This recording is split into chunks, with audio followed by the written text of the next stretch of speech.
অবৈধ সম্পদ অর্জনের দায়ে অভিযুক্ত রাজস্ব কর্মকর্তা মতিউর রহমান দেশে আছেন কিনা বিদেশে পালিয়েছেন এ নিয়ে আছে নানা গুঞ্জন। তবে ইন্ডিপেন্ডেন্ট টেলিভিশনের এক সপ্তাহের অনুসন্ধানে নিশ্চিত হওয়া গেছে দেশেই আছেন মতিউর। ঢাকা, চট্টগ্রাম সহ নানা জায়গায় পালিয়ে বেড়াচ্ছেন তিনি, অবস্থান বদল করছেন ঘন ঘন। আইনজীবীদের মতে মতিউরের এই আত্মগোপন তার অবৈধ সম্পদ অনুসন্ধানে কোনো বাধা হবে না। হঠাৎ করে দেখি এক ছেলে এক ছাগল নিয়ে। মতিউর রহমান দেশে আছেন নাকি নেই এ নিয়ে জলঘোলা কম হয়নি। গণমাধ্যমেও ফলাও করে সংবাদ প্রকাশ হয়েছে চুল নাড়া করে দেশ ছেড়েছেন মতিউর, যদিও তার দেশ ছাড়ার বিষয়ে আদালতের নিষেধাজ্ঞা রয়েছে। মতিউরের আত্মগোপন, সহকর্মীদের সাথে যোগাযোগ বিচ্ছিন্ন বা অফিসে যোগদান না করা নিয়ে দেশ ছাড়ার গুঞ্জন বাস্তবে রূপ নিচ্ছিল। দুদকের আইনজীবীরাও পরিষ্কার না তার অবস্থানের বিষয়ে। বিভিন্ন নির্ভরযোগ্য সূত্র ও তার মোবাইলের লাইভ লোকেশন থেকে ইন্ডিপেন্ডেন্ট টেলিভিশন নিশ্চিত হয়েছে দেশেই আছেন মতিউর। মতিউরের ব্যবহার করা 3টি মোবাইল নম্বরের অবস্থান বিশ্লেষণে দেখা যায় তার ব্যবহার করা গ্রামীণফোন নম্বরটি গত 26 জুন থেকে বন্ধ। সেটির সবশেষ অবস্থান ছিল রাজধানীর বসুন্ধরা আবাসিক এলাকায়। এছাড়া তার রবি নম্বরটির সবশেষ অবস্থান ছিল 4 জুলাই চট্টগ্রামের বাকলিয়ায়। সেদিন থেকেও বন্ধ ওই নম্বরটি। এছাড়া তার ব্যবহার করা বাংলালিংক নম্বরটির সবশেষ অবস্থান ছিল গত 6 জুলাই বসুন্ধরা আবাসিক এলাকায়। সেদিন থেকে বন্ধ ওই নম্বরটিও। মতিউর লাপাত্তা হলেও তার অবৈধ সম্পদের অনুসন্ধান চলছে। পাশাপাশি অবৈধ সম্পদ ক্রোক করার আদেশও দিয়েছেন আদালত। আমাদের আইনে আছে যে উনি যদি সহযোগিতা না করেন সেটার বিরুদ্ধে আরেকটি মামলা হবে, এবং এটি তার অবস্থান লুকানোর থাকা অবস্থাতেই, উনি পলাতক থাকা অবস্থায় তার বিচার কার্য চালানোর মতন আইন রয়েছে, সেই হিসাবেই চলবে। মতিউর অবৈধ সম্পদ অর্জনে করেছেন একের পর এক কারসাজি, তা প্রমাণিত। এখন প্রশ্ন হলো, তিনি সত্যিই কি নিজেকে আড়াল করেছেন নাকি তাকে কেউ আড়াল করে রেখেছেন? দুর্নীতি দমন কমিশনেও তার বিরুদ্ধে অন্তত 4 দফা অভিযোগ ছিল, সেক্ষেত্রে কোনো অগ্রগতি হয় নাই। অর্থাৎ তাকে সুরক্ষা দেওয়ার মতো কিন্তু ক্ষমতার সাথে সংশ্লিষ্ট ব্যক্তিবর্গ রয়েছেন। এই একই মহল তাকে সুরক্ষা দিচ্ছেন কিনা সেই প্রশ্নটা ওঠাটা খুবই স্বাভাবিক। আইন শৃঙ্খলা রক্ষাকারী বাহিনী বলছে মতিউরের অবৈধ সম্পত্তি অর্জনের ব্যাপারে এ পর্যন্ত মামলা না হয় তাকে গ্রেপ্তারের সুযোগ নেই। Nazmul Saeed, independent news, Dhaka. 2 সপ্তাহ পেরিয়ে গেলেও নতুন কর্মস্থল অভ্যন্তরীণ সম্পদ বিভাগ আইআরডিতে যোগদান নিয়ে আলোচিত রাজস্ব কর্মকর্তা মতিউর রহমান। সগোজও করা যাচ্ছে না তাকে। তবে জনপ্রশাসন মন্ত্রী জানিয়েছেন যোগদানের আদেশ অমান্য করায় মতিউরের বিরুদ্ধে ব্যবস্থা নেওয়া হবে। সাবেক কর্মকর্তাদের মতে অনুমতি ছাড়া 60 দিনের বেশি কর্মস্থলে অনুপস্থিত থাকলে পলায়নের অভিযোগে মতিউরকে চাকরিচ্যুত করা যাবে।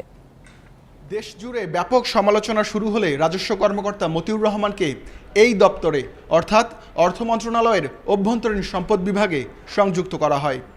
এখানে তাকে বদলি করা হয় গত 23 জুন, কিন্তু আজ পর্যন্ত তিনি এখানে আসেননি। আইআরডি কর্মকর্তারা জানান, মতিউর বাহক মারফত যোগদানপত্র পাঠিয়েছেন, কিন্তু সেটি বিধিসম্মত না হওয়ায় গ্রহণ করা হয়নি। কর্মকর্তারা জানান, মতিউরের সঙ্গে যোগাযোগের চেষ্টা করেও সাড়া মেলেনি, তাই কারণ দর্শানোর নোটিশ দেওয়ার উদ্যোগ নেওয়া হয়।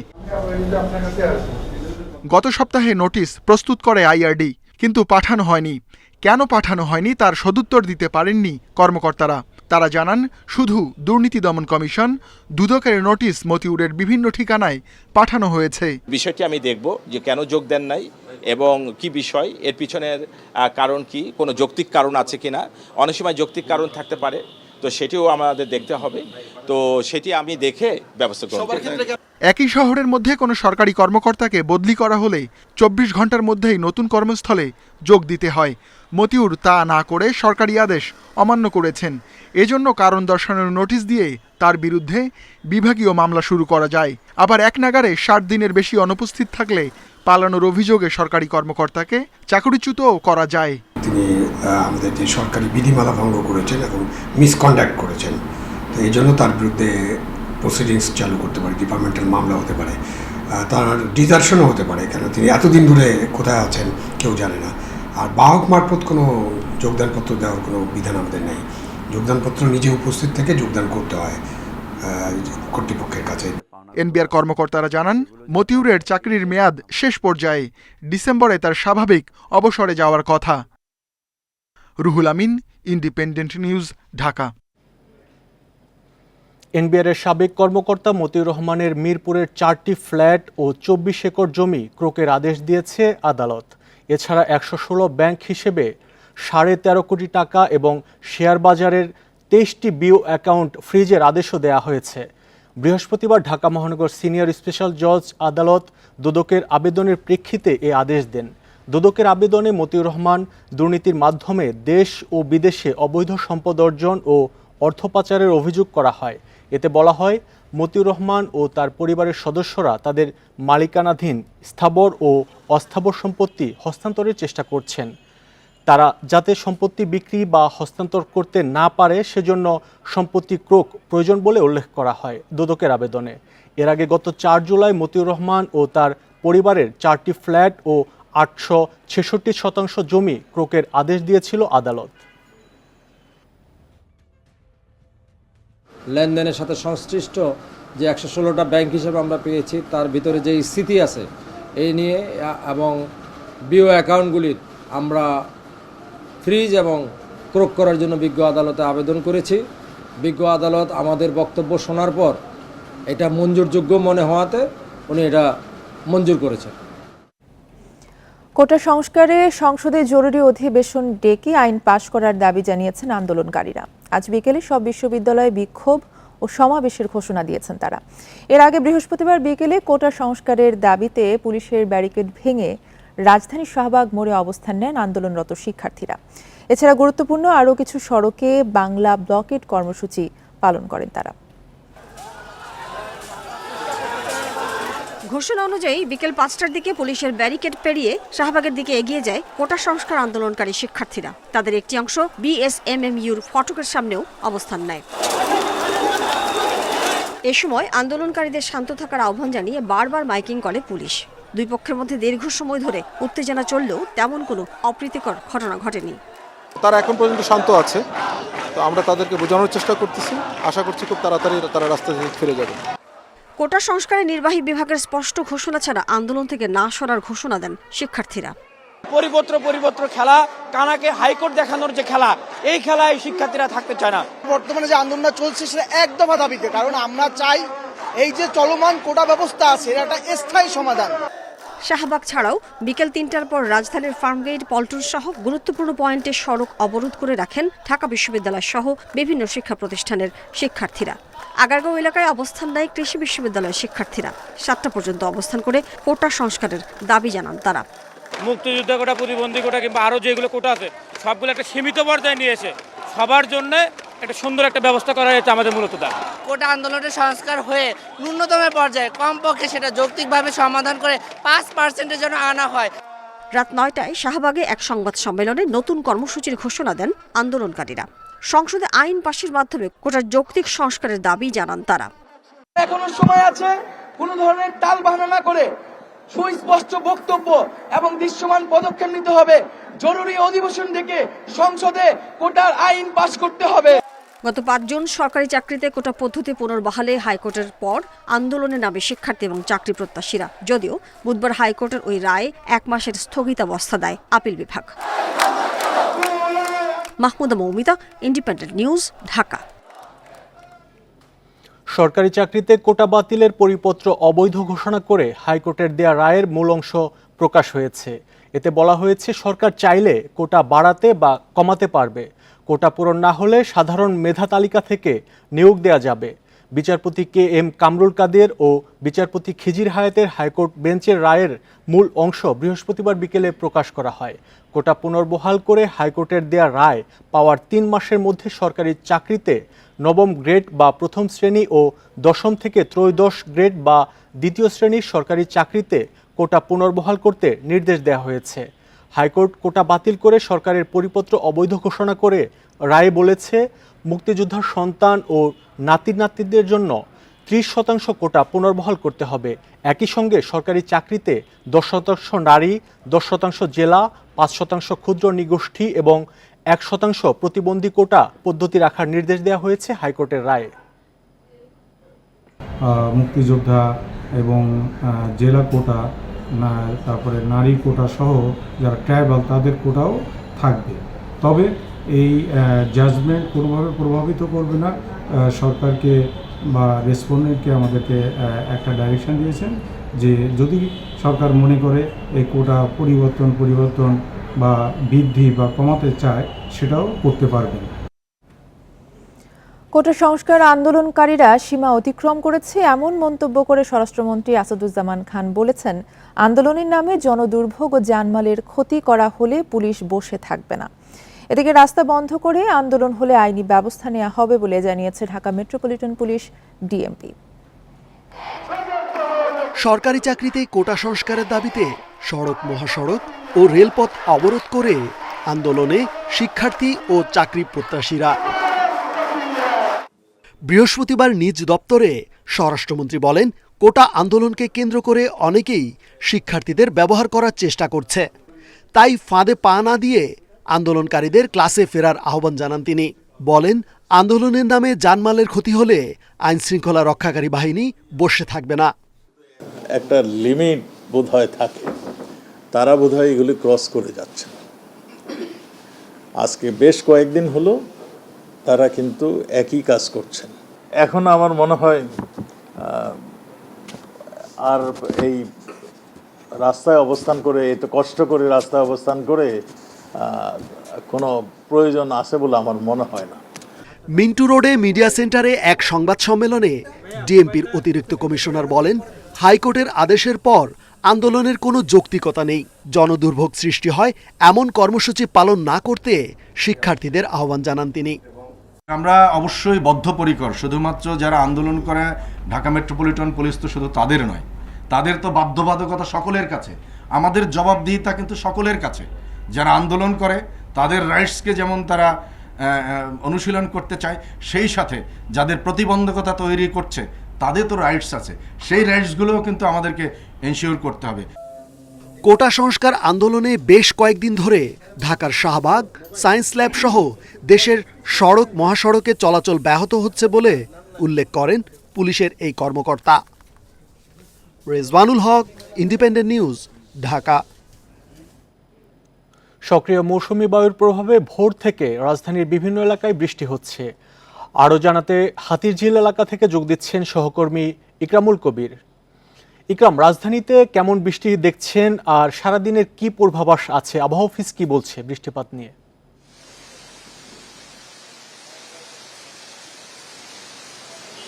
বর্তমানে আসলে যে পরিস্থিতি দেখছি মোটামুটি ভারী বৃষ্টিপাতই বলা চলে। আপনি দেখছেন যে আসলে পিছনে যে পরিস্থিতি, যে প্রচণ্ড বৃষ্টি কিন্তু সেই সকাল থেকে আমরা দেখছি, একই সাথে কিন্তু দমকা হাওয়া রয়েছে। এবং গত কাল সন্ধ্যায় যে পূর্বাভাস দিয়েছিল আবহাওয়া অফিস, দেশের কিন্তু 8টি বিভাগেই কিন্তু বিভিন্ন জায়গায় হালকা, মাঝারি এবং কোথাও কোথাও দমকা হাওয়া সহ ভারী বৃষ্টিপাতের পূর্বাভাস ছিল। সেই পূর্বাভাস অনুযায়ী যে কিন্তু আমরা সত্যি হতে দেখছি এবং সেই সকাল থেকে কিন্তু আজ শুক্রবারে ব্যাপক বৃষ্টিপাত রয়েছে। যেহেতু আজকে ছুটির দিন, সেক্ষেত্রে অফিস আদালতে মানুষের যাওয়ার যে দুর্ভোগ সেই চিত্রটা হয়তো নেই। তবে শুক্রবার দিন অনেককে আমরা দেখি যে বিভিন্ন প্রতিযোগিতায় অংশ নেন, অনেকে ম্যারাথনে অংশ নেন। ঠিক তেমনি আমরা দেখছিলাম একটি ম্যারাথন চলছিল, সেখানে কিন্তু তারা বৃষ্টিতে কিন্তু সেই ম্যারাথনটি হয়তো উপভোগ করছেন, সেই চিত্রটি আমরা আসলে দেখছি। এছাড়া শুক্রবার কিন্তু বিভিন্ন বেসরকারি বিভিন্ন অফিস বিভিন্ন সময় খোলা থাকে, যার কারণে কিন্তু তাদেরকেও কিছুটা হয়তো ভোগান্তি আজকে পোহাতে হতে পারে। তবে যে ভারী বৃষ্টিপাত হচ্ছে সেক্ষেত্রে দেখা যায় যে ঢাকা শহরের বিভিন্ন নিচু এলাকা সেগুলোতে কিন্তু পানি জমে যায়, যার ফলে কিন্তু যারা বাসিন্দা রয়েছেন তাদের একটা বেশ ভালো ভোগান্তিতে পড়তে হয়। কারণ শুক্রবার কিন্তু সবাই ঘরে বসে থাকেন এমনটি কিন্তু ঠিক নয়, কারণ বাজারে যান অনেকে, সেই সাথে জুম্মার নামাজ রয়েছে দুপুরবেলা, হয়তো ততক্ষণ বৃষ্টি থাকে কিনা বলা যায় না।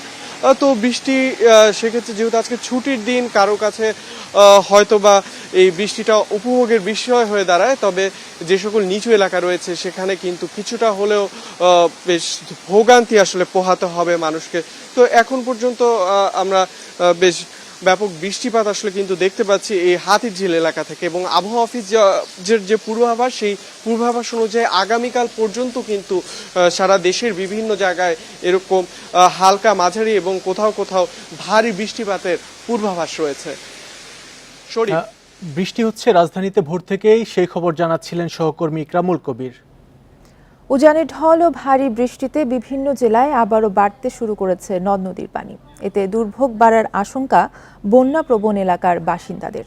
তবে নদ নদীর পানি আরও কয়েকদিন বাড়লেও বন্যা পরিস্থিতির অবনতি হবে না বলছে পানি উন্নয়ন বোর্ড। সুনামগঞ্জের বন্যা কবলিত এলাকাগুলোর পানি নামছে ধীরগতিতে। এর মধ্যে দুদিন ধরে মুষলধারে বৃষ্টিতে পানি বাড়ছে নদ নদীর। এই পরিস্থিতিতে ভোগান্তি বাড়ার আশঙ্কায় পানিবন্দী এলাকার মানুষ। বৃষ্টি হয়েছে সিলেটেও।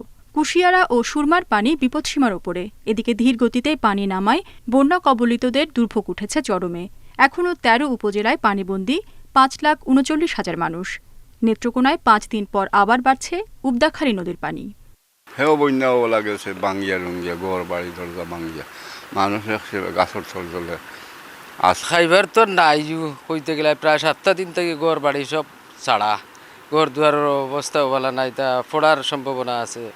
তবে পানি উন্নয়ন বোর্ড বলছে, বৃষ্টি ও উজানের ঢলে নদ নদীর পানি বাড়লেও বন্যা পরিস্থিতির অবনতি হওয়ার আশঙ্কা নেই। গ্রহণযোগ্য মাত্রায় রয়েছে। যদি আগামী ২৪ ঘন্টা বাড়ি অতি মানে ৩০০ উপরে ক্রস করে, তাহলে সেটি ডেঞ্জার লেভেল ক্রস করবে এবং বন্যা পরিস্থিতি তৈরি করতে পারে। তবে যেহেতু ভারী বৃষ্টিপাতের পূর্বাভাস আছে, সেক্ষেত্রে এটা আসাটা খুব ক্ষীণ। বিপদসীমার উপরে বইছে ব্রহ্মপুত্র, ধরলা ও দুধকুমারের পানি। এতে কুড়িগ্রামের নতুন নতুন এলাকা প্লাবিত হয়েছে। আমন ধানে বেসন তলে গেছে, পাট খাত তলে গেছে, আমাদের চলাফেরা অসুবিধা, কি দিয়ে জমিতে রোয়া করবো সেই সমস্যা। জ্বর, ডায়রিয়া আর হলো বাচ্চাদের ক্ষেত্রে শরীরের মধ্যে মন করে চুলকানি বেশিরভাগ শুরু হয়েছে। এদিকে জামালপুর ও সিরাজগঞ্জে এখনও পানিবন্দী ৩.৫ লাখ মানুষ। এর মধ্যে যমুনার পানি আরও কয়েকদিন বাড়ার পূর্বাভাসের কথা জানিয়েছে পানি উন্নয়ন board. Reshma Nandi, independent news. বন্যা পরিস্থিতি নিয়ে আরও জানাতে কুড়িগ্রাম ও গাইবান্ধা থেকে যুক্ত হচ্ছেন আমাদের সহকর্মী। আর শুরুতেই কুড়িগ্রাম থেকে জানাবেন সহকর্মী আব্দুল খালেক। আব্দুল খালেক, কুড়িগ্রামে আজকের বন্যা পরিস্থিতি কেমন দেখছেন? নদ নদীর পানি কোন পর্যায়ে আছে? বিপদসীমার উপরে কোনো নদ নদীর পানি আছে কিনা জানাবেন সবশেষ পরিস্থিতি। জি, গতকাল কিন্তু ধরলা, ব্রহ্মপুত্র এবং দুধকুমার তিনটি নদ নদীর পানি কিন্তু বাড়ছিল। তবে আজকে গত ২৪ ঘন্টা কিন্তু আমরা লক্ষ্য করছি যে পানি কমছে, এবং সেক্ষেত্রে ধরলা এবং দুধকুমারের পানি ইতিমধ্যেই বিপদসীমার নিচে নেমে গেছে, এবং এখন শুধুমাত্র ব্রহ্মপুত্রের পানি বিপদসীমার উপরে রয়েছে। যে বিস্তীর্ণ চরাঞ্চল যেগুলো আছে এবং নিচু এলাকা, সেগুলো কিন্তু এখনও আগের মতোই প্লাবিত রয়েছে, এবং ফসলের কিন্তু ব্যাপক ক্ষতির একটা আশঙ্কা করছেন কৃষকরা। গতকাল আমরা কৃষি কর্মকর্তাদের সাথে কথা বলেছি, তারা জানিয়েছেন যে বিশেষ করে বাদাম, সবজি এবং যে বীজতলা, সেটি কিন্তু পুরোপুরি নষ্ট হওয়ার আশঙ্কা রয়েছে, কারণ 11 থেকে 12 দিন ধরে কিন্তু এই ফসলগুলো বন্যার পানিতে নিমজ্জিত রয়েছে। তবে পাটের কিছু রক্ষা পাবে, এটা তারা বলছেন, এবং পরবর্তী সময় তারা যে বীজতলা তৈরির জন্য ভাসমান বীজতলা সহ ট্রের উপর বীজতলা তৈরি সহ বিভিন্ন ধরনের প্রযুক্তির কথা বলছেন, এবং দ্রুততম সময়ে এই বীজতলা তৈরির কথা বলছেন। পাশাপাশি আমরা বিভিন্ন এলাকায় লক্ষ্য করছি যে নদীর ভাঙন কিন্তু পানি কমার সঙ্গে সঙ্গে তীব্র আকার ধারণ করছে, এবং জেলার প্রায় 25 থেকে 30টি পয়েন্টে এখন কিন্তু ভাঙন চলছে। এর মধ্যে মাত্র 6টি পয়েন্টে পানি উন্নয়ন বোর্ডের পক্ষ থেকে জিও ব্যাগ ফেলে ভাঙন প্রতিরোধের চেষ্টা করা হচ্ছে।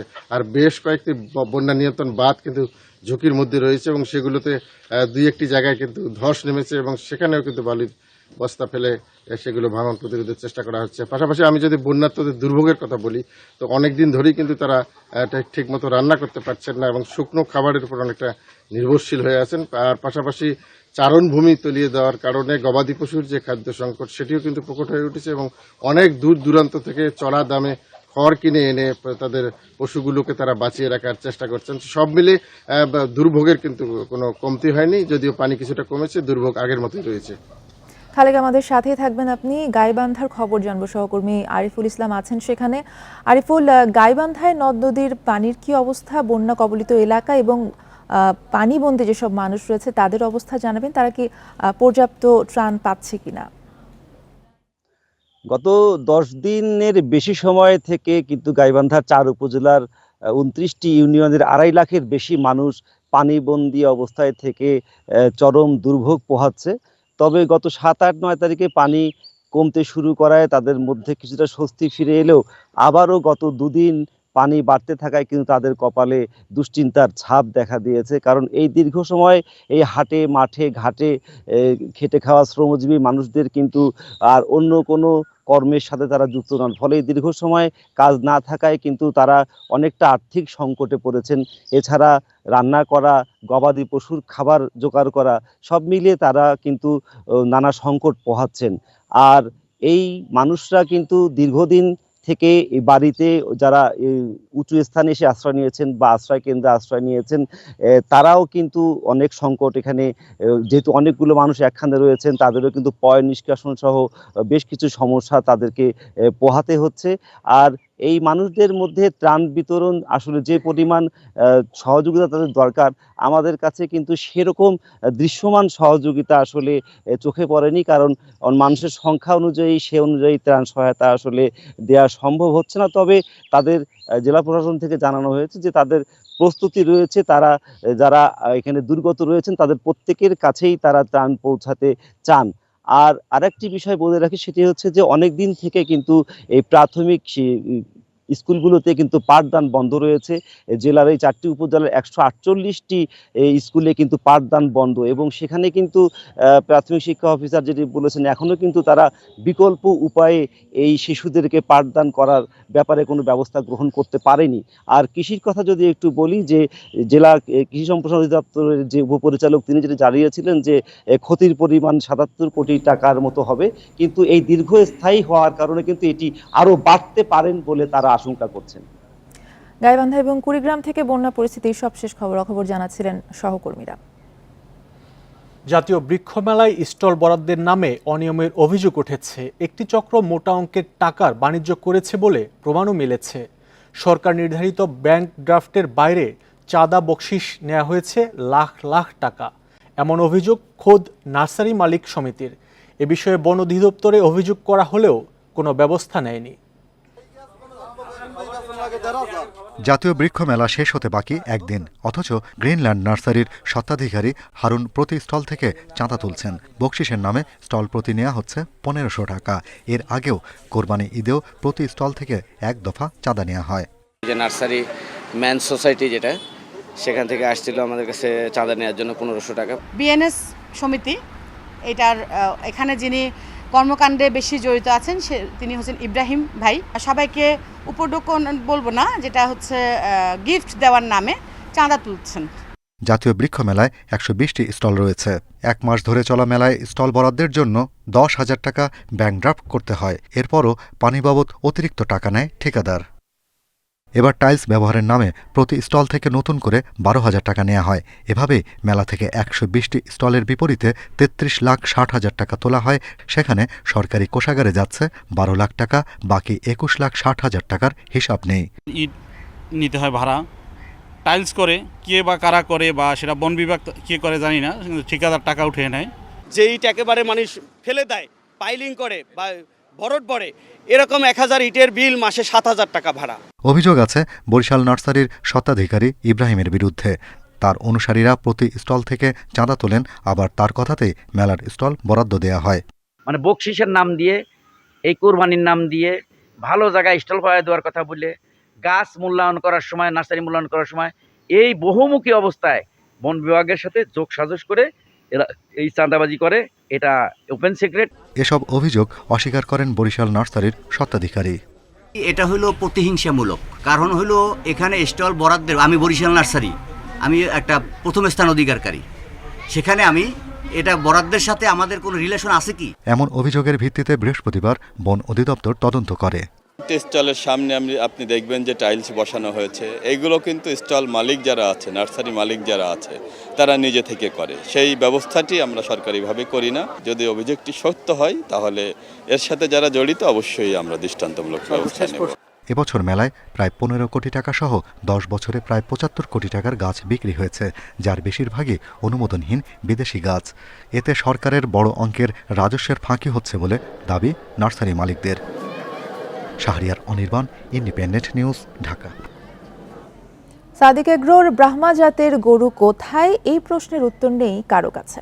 জানা গেছে রাজধানীর আশপাশের 3টি খামারে কিছুদিনের জন্য রাখা হয়েছিল গরুগুলো। এরই মধ্যে 6টি জব্দ করেছে দুদক, বাকিগুলোর খোঁজ করছে তদন্ত দল। গত 27 জুন মোহাম্মদপুরের সাদিক এগ্রোতে উচ্ছেদ অভিযান চালায় ঢাকা উত্তর সিটি কর্পোরেশন। এরপর রাজস্ব ফাঁকি সহ নানা অনিয়মের অভিযোগ ওঠে ফার্মটির বিরুদ্ধে। নতুন করে সমালোচনা শুরু হয় নিষিদ্ধ ব্রাহ্মা জাতের গরু আমদানি নিয়ে। সরকারি তথ্যমতে জব্দ করা 18টি ব্রাহ্মা গরু থেকে 15টি বিক্রি করে দেয় প্রাণী সম্পদ অধিদপ্তর। নানা উপায়ে সেগুলো ঘুরিয়ে ফিরে আবারও আসে সাদিক এগ্রোর হাতেই। সেই 15টি গরু থেকে 2টি বিক্রি হয়েছে 2.5 কোটি টাকায়। দুদক জব্দ করেছে আরও 6টি। এখন প্রশ্ন উঠেছে বাকি 7টি ব্রাহ্মা গরু কোথায়। বাকিগুলো কোথায় আছে আমি জানি না, আল্লাহর কসম দিয়ে বলছে আমি জানি না। আমি কি বলতাম আপনাকে বলেন, সে কি করছে একদম প্রতারক কি করতে পারে আমি জানি না, তো সেটা আমাকে বলি করছে নাকি। অনুসন্ধানে জানা গেছে অন্তত 3টি ফার্মে বিভিন্ন সময়ের জন্য রাখা হয় গরুগুলো। বসিলার রিভারাইন ফার্মে ছিল গরুগুলো, তবে এ ফার্মে কাউকেই খুঁজে পাওয়া যায়নি। মোহাম্মদপুরে সিটি কর্পোরেশনের উচ্ছেদের পর কেরানীগঞ্জের আটিবাজারের এএসসি এগ্রোতে রাখা হয় ব্রাহ্মা সহ অন্যান্য জাতের কয়েকটি গরু।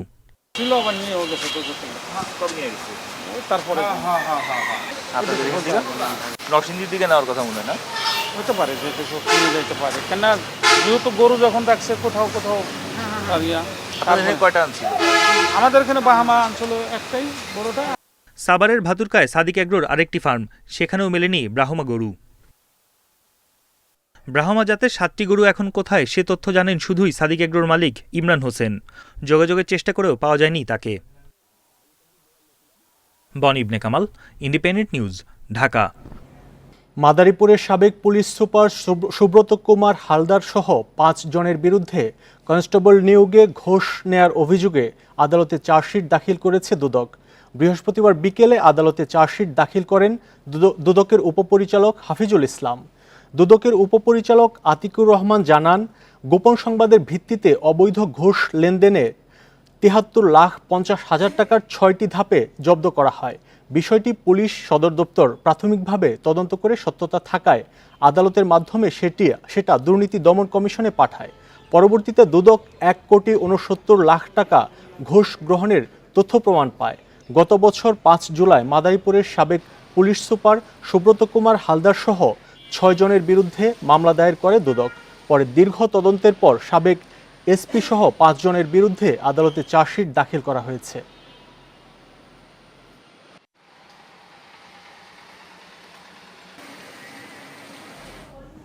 লক্ষ্মীপুরে জোড়া খুনের মামলায় 14 মাস পর 32 জনকে অভিযুক্ত করে আদালতে প্রতিবেদন দিয়েছে পুলিশ। তবে আসামিদের হুমকিতে চরম নিরাপত্তাহীনতায় দিন কাটছে স্বজনদের। প্রধান অভিযুক্ত সাবেক ইউপি চেয়ারম্যান আবুল কাশেম জিহাদি গ্রেফতার না হয় ক্ষুব্ধ তারা। 2023 সালের 25 এপ্রিল রাতে সন্ত্রাসীদের গুলিতে মারা যান জেলা যুবলীগের সাধারণ সম্পাদক আব্দুল্লাল নোমান এবং ছাত্রলীগের সাবেক সাংগঠনিক সম্পাদক রাকিব ইমাম। পরদিন নিহত নোমানের ভাই 18 জনের নাম উল্লেখ সহ মোট 33 জনকে আসামি করে হত্যা মামলা করেন। ঘটনার 1.5 বছর পার হলেও প্রধান আসামি আবুল কাশেম জিহাদি এখনও ধরাছোঁয়ার বাইরে। বেশিরভাগ আসামি আছেন জামিনে। আবুল কাশেম জিহাদিকে দোষারোপ করে এসেছি, যেহেতু তার নির্বাচনটা কিন্তু আমাদের ইউনিয়ন পরিষদ নির্বাচন কেন্দ্রিক নোমানের সাথে তার বিরোধ, এবং নোমানকে সে প্রকাশ্যেই হত্যা করবে বলে বিভিন্ন জায়গায় অপপ্রচার ছাড়িয়েছে। মামলা যারা ধরা গেছে জামিনে আসছে, তারা আসার পর থেকে আবার সংঘবদ্ধ। এখন আমার জীবনের লাইফ রিস্ক। আসামি পক্ষের আইনজীবী মোহাম্মদ নুরুল হুদা পাটোয়ারি দাবি করেন, মূল আসামিদের অন্তরালে রেখে অভিযোগপত্র জমা দেওয়া হয়। মামলার অধিকতর তদন্তের দাবিও জানান তিনি। যেভাবে তদন্ত করে গণভাবে অভিযুক্ত করেছে, এতে আমার সন্দেহ হয় সঠিক তথ্যটা তদন্তকারী কর্মকর্তা উদ্ঘাটন করতে পারে নাই। যদি সে উদ্ঘাটন করতে পারত তাহলে এতজনের বিরুদ্ধে সিএস দেওয়ার প্রয়োজনীয়তা ছিল না। তবে রাষ্ট্রপক্ষের আইনজীবী জানান, অভিযুক্ত 32 জনের অনেকেই হত্যার দায় স্বীকার করে জবানবন্দি দিয়েছেন। অভিযোগপত্র গ্রহণের পরে বিচার আমলেই, সাক্ষী প্রমাণ আমলেই যথাযথ বিচার ব্যবস্থা গ্রহণ করা হবে। হত্যায় জড়িত থাকার অভিযোগে 32 আসামিকে আওয়ামী লীগ থেকে বহিষ্কার করা হয়। Independent news. রোগীর অস্ত্রোপচারের জন্য যন্ত্র আনতে টাকা দাবির অভিযোগ উঠেছে ফরিদপুর মেডিকেলের এক চিকিৎসকের বিরুদ্ধে। স্বজনরা বলছেন, রোগীর অবস্থা বিবেচনায় 28,000 টাকা দেওয়ার পর আরও 22,000 টাকার জন্য চাপ দেয়া হচ্ছে। বিষয়টি জেলা প্রশাসককে জানানোই রোগীকে হাসপাতাল ছাড়ার নির্দেশ দেওয়ার অভিযোগ উঠেছে কর্তৃপক্ষের বিরুদ্ধে। পেটের টিউমারের অস্ত্রোপচারের জন্য 22 জুন ফরিদপুরে বঙ্গবন্ধু শেখ মুজিব মেডিকেল কলেজ হাসপাতালে ভর্তি করা হয় মাগুরার আরিয়াকান্দি গ্রামের লালমতি বেগমকে। স্বজনদের অভিযোগ, অস্ত্রোপচারের আগের দিন ঢাকা থেকে জরুরি ভিত্তিতে একটি যন্ত্র আনা প্রয়োজন জানিয়ে তাদের কাছে 50,000 টাকা দাবি করেন চিকিৎসক। মায়ের চিকিৎসার কথা চিন্তা করে 28,000 টাকা জোগাড় করে দেন লালমতি বেগমের ছেলে। স্বজনদের অভিযোগ, অস্ত্রোপচারের পর চিকিৎসক বাকি টাকার জন্য চাপ দিতে শুরু করেন। নানাভাবে হেনস্থাও করা হয় তাদের।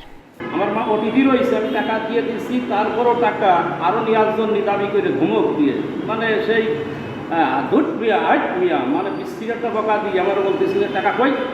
অভিযোগের বিষয়ে কথা বলতে রাজি হননি চিকিৎসক রাজিবুল হাসান। এদিকে হাসপাতালের পরিচালক জানিয়েছেন, হাসপাতাল সংশ্লিষ্ট কেউ রোগীর স্বজনদের কাছ থেকে টাকা নেননি। তবে স্টাপল মেথডে অস্ত্রোপচারের জন্য অনেক ক্ষেত্রে ঢাকার সরবরাহকারীদের কাছ থেকে কার্ট্রিজ সংগ্রহ করে দেন রোগীর স্বজনরা। সেই টাকা সরবরাহকারী পান, হাসপাতালে কেউ নন। পরিচয় করাই দিই রোগীর লোকের সাথে, রোগীর লোক ওনার সাথে কথাবার্তা বলে যেভাবে পারে যতটুকু টাকা দিয়ে পারে, যেটা দিয়ে ওরা যেটা মূল্য নেয় সেভাবেই তারা টাকাটা দেয়। আমাদের হাসপাতালের কোনো ডাক্তার কিংবা কর্মচারী রোগীর কাছ থেকে এই বিষয়ে কোনো টাকা নেয় না। এই ঘটনার পর 7 জুলাই জেলা প্রশাসকের কাছে অভিযোগ করেন রোগীর স্বজনরা। তবে এরপরই হাসপাতাল ছাড়ার নির্দেশ দেওয়া হয় বলে অভিযোগ তাদের। Independent news. Chittagong medical college হাসপাতালে মলিকুলার ল্যাব না থাকায় ক্যান্সার শনাক্তে হচ্ছে দেরি। পাশাপাশি বাড়ছে রোগীদের ভোগান্তি ও চিকিৎসা ব্যয়। রোগ নির্ণয়ে ছুটতে হচ্ছে ঢাকা বা দেশের বাইরে। এদিকে কর্তৃপক্ষ বলছে, বিশেষায়িত ক্যান্সার ইউনিটের কাজ চলছে। 2 মাস আগে হঠাৎ গলায় প্রচণ্ড ব্যথা অনুভব করেন চট্টগ্রামের ফটিকছড়ির বক্তপুর গ্রামের ষাটূর্ধ্ব আব্দুল মন্নান। শুরুতে স্থানীয় চিকিৎসকদের কাছে চিকিৎসা নিলেও পরে বিশেষায়িত চিকিৎসকের শরণাপন্ন হন তিনি। তবে নানা পরীক্ষা চলতে থাকে রোগ নির্ণয়ে। পরে জানা যায় ফুসফুস ক্যান্সারে আক্রান্ত তিনি। তখন যে পর্যায়ে ধরা পড়ছে, এ পর্যায়ে মানে একদম মনোভঙ্গতা সবার। ভুক্তভোগীরা বলছেন, জটিল রোগের ক্ষেত্রে রোগ নির্ণয়ের জন্য বিভিন্ন স্থানে ছুটোছুটি করতে করতেই রোগীর অবস্থা সঙ্গীন হয়ে পড়ে। এতে একদিকে ভোগান্তি বাড়ে, অন্যদিকে খরচ বাড়ে কয়েক গুণ। নির্ণয় করার পরেই তো ট্রিটমেন্ট শুরু হয়, তো সেক্ষেত্রে আমরা খুব হয়রানির শিকার হই। বিশেষ করে ঢাকায় যেতে হয়, অনেক সময় ঢাকার বাইরে বাংলাদেশের বাইরেও যেতে হয়। চট্টগ্রাম মেডিকেল কলেজ হাসপাতালের ক্যান্সার বিভাগে গড়ে প্রতিদিন 30 জনের বেশি রোগী আসছেন। রোগ শনাক্তে অত্যাধুনিক মলিকুলার ল্যাব না থাকায় ক্যান্সার শনাক্তে নানা জায়গায় ঘুরতে হয় রোগীদের। চট্টগ্রাম মেডিকেল কলেজ নয়, পুরো জেলাতেই নেই জটিল রোগ নির্ণয়ে এই অত্যাধুনিক মলিকুলার ল্যাব। মলিকুলার ল্যাবের মাধ্যমে আমরা যে পরীক্ষাটা পাই যে টার্গেট থেরাপি লাগবে অথবা ইমিউনোথেরাপি, জিন থেরাপি, সেক্ষেত্রে আমরা এটা করতে পারি। আবার আরও ইম্পর্টেন্ট লিকুইড বায়োপসি, আমরা এটা আরও দেখতে পারি যে ওর ক্যান্সার, যে তার জেনেটিক্যালি তার ক্যান্সার হবে কিনা। চট্টগ্রাম মেডিকেল কলেজ হাসপাতালের বিশেষায়িত ক্যান্সার ইউনিটের কাজ চলছে। মলিকুলার ল্যাব স্থাপনের বিষয়টি বিবেচনায় নেওয়া সময়ের দাবি বলছেন সংশ্লিষ্টরা। আমাদের প্যাথোলজিস্টরা কিন্তু তারা 5 বছর যা পারতেন না, তার চেয়ে তারা কিন্তু অনেক ভালো রোল প্লে করছে। আর যদি সরকারের জন্য এই 8টা মলিকুলার ল্যাব করাটা খুব বেশি কঠিন হবে না। সঠিক পরিসংখ্যান না থাকলেও চট্টগ্রামে ক্যান্সার আক্রান্তের সংখ্যা 4 লাখের বেশি বলছে চট্টগ্রাম মেডিকেল কলেজ হাসপাতালের ক্লিনিক্যাল অনকোলজি ও রেডিওথেরাপি সংশ্লিষ্টরা। Ahsan Riton, independent news, Chittagong. চিলাহাটি হলদিবাড়ি রেলপথ দিয়ে নিয়মিত চলাচল করছে পণ্য ও যাত্রীবাহী ট্রেন। 55 বছর পর রুটটি চালু হয় নতুন স্বপ্ন দেখছেন নীলফামারী সহ কয়েক জেলার বাসিন্দারা। তবে 2 বছরেও চালু হয়নি ইমিগ্রেশন সুবিধা। বাণিজ্যের গতি বাড়াতে বন্দরটি পুরোপুরি চালুর দাবি ব্যবসায়ীদের। 1965 সালে পাক ভারত যুদ্ধের সময় বন্ধ হয়ে যায় নীলফামারীর চিলাহাটি ও ভারতের হলদিবাড়ি রেলপথ। যাত্রী চলাচল ও বাণিজ্য সুবিধা বাড়াতে তা আবার চালুর উদ্যোগ নেয় 2 দেশ। সে লক্ষ্যে 2022 সালের 1 জুন শুরু হয় মিতালি এক্সপ্রেসের চলাচল। গত বছরের নভেম্বরে চিলাহাটি রেলওয়ে স্টেশনের আইকনিক ভবন নির্মাণের মাঝপথেই উদ্বোধন করা হয়। 8 মাসেও তা শেষ না হওয়ায় চালু করা যাচ্ছে না ইমিগ্রেশন সুবিধা। এইখানে ইমিগ্রেশন না থাকায় আমাদেরকে ঢাকা যেতে হচ্ছে। ঢাকা যাওয়া আসা আমাদের প্রায় কমপক্ষে 5 থেকে 6 হাজার টাকা খরচ। আমাদেরকে আবার ঢাকা যাইতে হচ্ছে, ঢাকা থেকে আবার ট্রেনে চিলাহাটি হয়ে আবার ইন্ডিয়া ঢুকতে হচ্ছে, এবং আমাদের সময় শ্রম দুটাই আমাদের যাচ্ছে। উত্তরাঞ্চলের ব্যবসা বাণিজ্যের প্রসারে ইমিগ্রেশনের পাশাপাশি স্থলবন্দরের কার্যক্রম চালুর দাবি জানিয়েছেন ব্যবসায়ীরা। স্থলবন্দরটি চালু হলে এখানে আমরা এই উত্তরাঞ্চলের ব্যবসায়ীরা, অনেক ব্যবসায়ী রয়েছে যারা ভারতে পণ্য আমদানি রপ্তানি করে, তাদের আমদানি রপ্তানি ব্যয় কমে আসবে এবং পণ্যের দাম অনেক কমে আসবে। ইন্ডিয়া থেকে যে মালপত্র আসতেছে, প্রতিটা ট্রাক আসতে 15 থেকে 20 দিন ডিটেনশন লাগে। এই টাকাটা কিন্তু আমাদেরকে দিতে হয় ভর্তুকিরা, তো এটা কিন্তু আমাদের মালের উপরই পড়ে কস্টিংটা। তো এই পোর্টটা চালু হলে আমার মনে হয় ওই ডিটেনশন যেটা লাগে সেটা লাগবে না। সম্প্রতি বাংলাদেশে নিযুক্ত ভারতের সহকারী হাইকমিশনার চিলাহাটি স্থলবন্দর, রেলওয়ে স্টেশন ও অন্যান্য অবকাঠামো পরিদর্শনে গিয়ে জানান, বন্দরের কার্যক্রম চালুর জন্য দুদেশের সরকার কাজ করছে। ভারত বাংলাদেশ मैत्री অনেক মজবুত मैत्री আছে, নিরন্তর এটা আর মজবুত হবে, আর স্ট্রং হবে। অ্যান্ড দুই দেশের মানুষের মধ্যে অনেক সম্ভাবনা আছে, প্রচুর সম্ভাবনা আছে। বন্দরটি পুরো চালুর পর বাংলাদেশের সাথে ভারত, নেপাল ও ভুটানের ব্যবসা বাণিজ্যের প্রসার হবে। এতে স্থানীয়দের আর্থসামাজিক পরিবর্তনের আশা করছেন ব্যবসায়ীরা। Mahmud Al Hasan, independent news, Nilphamari. গত বছরের মতো ভিড় না থাকলেও দেশের বৃহত্তম চাঁপাইনবাবগঞ্জের কানসাট আম বাজারে চলছে পুরো দমে বেচাকেনা। উৎপাদন কম হওয়ায় দাম চড়া। বাগান মালিক ও ব্যবসায়ীরা বলছেন 15 বছরের মধ্যে সর্বোচ্চ দামে বিক্রি হচ্ছে আম। প্রতিদিন এ বাজারে 25 থেকে 30 কোটি টাকার আম কেনাবেচা হচ্ছে। ক্রেতা বিক্রেতাদের হাঁকডাকে মুখর কানসাট আম বাজার। বরি আবহাওয়ার কারণে উৎপাদন কম হয় দাম চড়া। প্রতিমন ফজলি ও আম্রপালি বিক্রি হচ্ছে 2600 থেকে 3200 টাকায়। ল্যাংড়া ও খিরসাপাত আম বিক্রি হচ্ছে 6 থেকে 8000 টাকা মন। তবে উৎপাদন কমের কারণে সব কৃষকের মুখে হাসি নেই।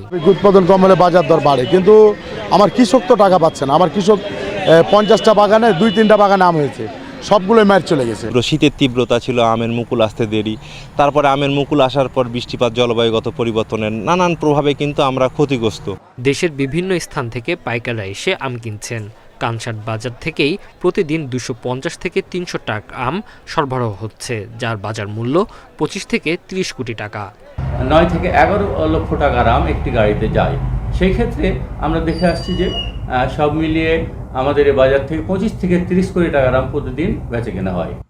কৃষি বিভাগ বলছে এবছর জেলায় লক্ষ্যমাত্রার চেয়ে 1,50,000 টন কম আম উৎপাদন হবে। এই বছর আমরা হয়তো 4.5 লাখ মেট্রিক টন উৎপাদন হবে, কিন্তু আসলে এই অল্টারনেট বেয়ারিং এবং এই কারণগুলোর কারণেই আমরা আশা করছি যে এই বছর 3 লক্ষ মেট্রিক টনের কাছাকাছি আমাদের উৎপাদনটা হবে। এবার আমের উৎপাদন কম হওয়ার কারণ হিসাবে বৈরী আবহাওয়াকে দায়ী করছে কৃষি বিভাগও। Independent news. এই ছিল এখনকার সংবাদে। ইন্ডিপেন্ডেন্ট টেলিভিশনের আরো খবর জানতে চোখ রাখুন ফেসবুক, ইউটিউব এবং এক্সে। ধন্যবাদ।